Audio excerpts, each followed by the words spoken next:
guys, welcome to today's According to Spazz. We've all been around kids before, and we know that they're a handful. They require undivided attention. They're expensive, and they can kind of drive you really insane at times. So, me being a mother, I totally support the opinion of waiting until you're older to have children. The reasons being, there are health benefits to waiting. You have more time to create a stable household, and you can also have financial security by the time that you start a family. So one thing that we all think about on a daily basis is our health. And when you have a younger pregnancy, then you have more health risks. And in an article of Healthcare Parenthood published in 2017, teenage pregnancy developed a higher risk of having preeclampsia, anemia, having a premature birth weight, and also developing having a premature birth itself. Another thing that they mentioned in the article is that the younger mother has a poorer physical health. So imagine running around taking care of this little tiny human being, worrying day up, day out that you're not being a good mom, or you need to do this to be a better mom, or something along those lines. Every waking moment is spent taking care of another human being.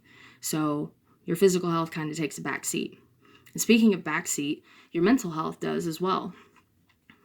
A young mother's mental health can take a hit because post-pregnancy body can affect their self-image negatively. They have more of a chance of developing postpartum depression because their hormones are trying to rebalance themselves. And then due to the new responsibility, they also have less time to socialize with others, and so they feel outcasted or abnormal. According to an article in the Journal of Family and Reproductive Health, written by Carlo Belliani, published in 2016, older moms have the emotional maturity and the life experience that translates well into motherhood, meaning as you go through life experiences, they prepare you for teaching a little person how to be a little person.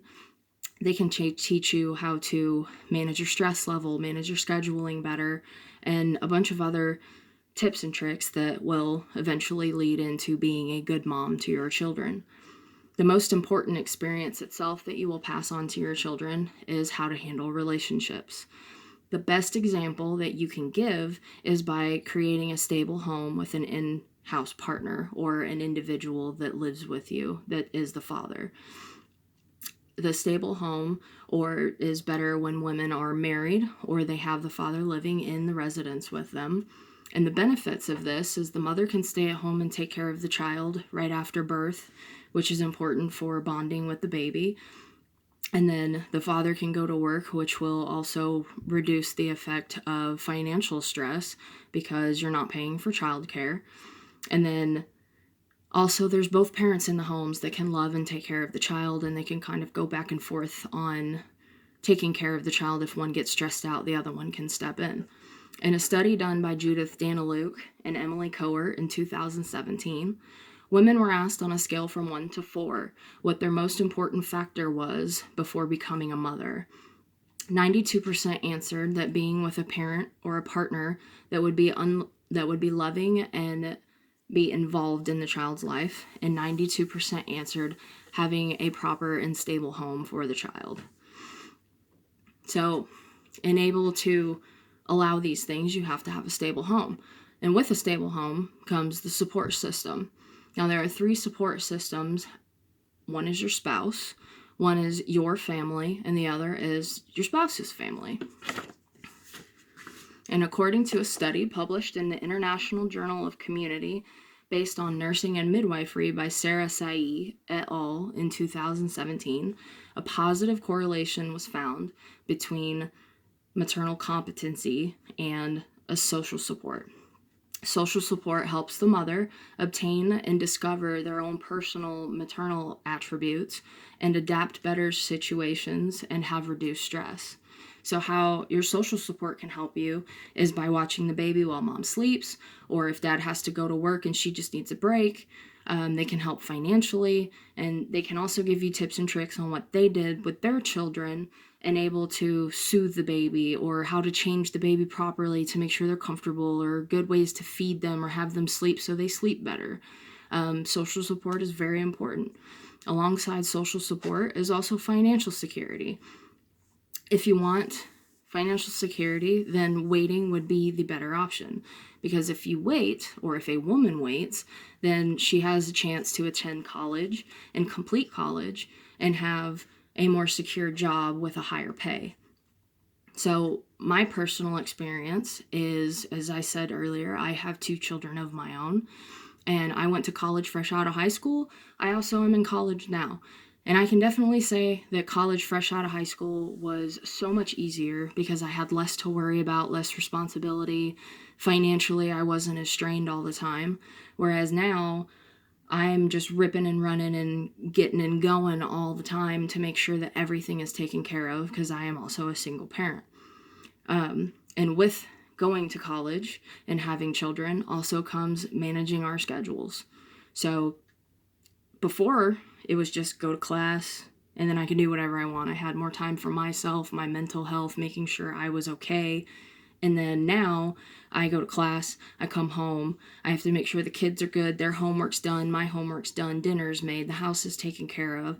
And then I also have to take them to their sports. And then there's also the job factor so I can maintain my bills. So basically, now imagine a piece of Laffy Taffy being pulled from both ends and then also from the middle. How much can you really take on before you end up breaking? Had I waited to have children, I would probably have better job security, and I would have health benefits with that job and a 401k savings plan. And according in an article published on Forbes magazine in 2017, it was stated that waiting to have children until you're 30 minimalizes potential career loss. Mom and dad have more money to sock away in their 401ks, and they save more money towards covering childcare costs. So imagine having a great job, but you've only been there for 3 months. No significant other, no support system.